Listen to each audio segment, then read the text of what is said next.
જય માતાજી ભાઈઓ।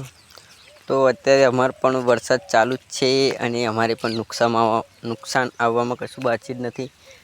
જો અહીં ગાડી પણ ડાંગર પડી ગઈ છે, બધી પાણી આ બાજુ બધી ડાંગર પડી જ ગઈ છે અને નુકસાનમાં તો કશું બાકી જ નથી। બહુ નુકસાન આવ્યું છે। ત્યારે બધા ખેડૂતો દુઃખી જ છે અને હવે લાગતું નથી કે ડાંગરના ભાવ આવે તો શું કરવાનું હવે। કુદરત રાગી રાગી મારે છે અને ખેડૂત રાગી રાગી મરી રહ્યો છે। સરકાર પણ ખેડૂત સામે જોતી નથી। બસ કેમ કે ખેડૂતને કોઈને પડેલ નથી। ખેડૂત બધા માટે સહન કરીને બધું આ પાક મોકલે, પણ કોઈ ખેડૂત સામે તો જોતું જ નથી। ખેડૂતનું નુકસાન આવે કોઈને દેખાતું નથી। જો અત્યારે કંપનીમાં થોડું નુકસાન આવ્યું હોય તો TV9 બધા પર ન્યૂઝ હેડલાઇનમાં હોય, પણ ખેડૂતને નુકસાન આવે તો કશું હેડલાઇન હોતી નથી।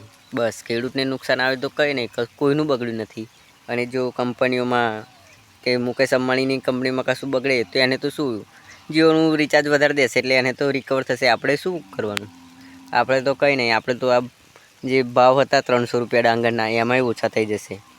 વેપારીઓ કહેશે કે ભેજ છે, આવું છે તેવું છે। વરસાદના કારણે બહુ નુકસાન ગયું છે અને બસ મારું એટલું જ કહેવું છે કે ખેડૂતને તમે સહાય કરો। આ વખતે દરેક ખેડૂતને નુકસાન જ ગયું છે।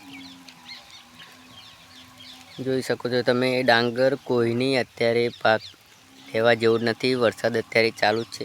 હું ચાલુ વરસાદમાં જ આ વિડીયો બનાવું છું। આ બધું પાકનું નુકસાન જ થઈ રહ્યું છે। આ તો કંઈ ના કહેવાય, ઓનથી વધારે તો હજુ અમારે જે મેન ખેતરો છે ત્યાં છે પાકનું નુકસાન। ત્યાં પાણી ભરાઈ ગયું છે। આ અમારે જે ગામ તળિયાની જમીન છે ત્યાં ગાડીના ખેતરો છે, ત્યાંય આવું નુકસાન થયું છે।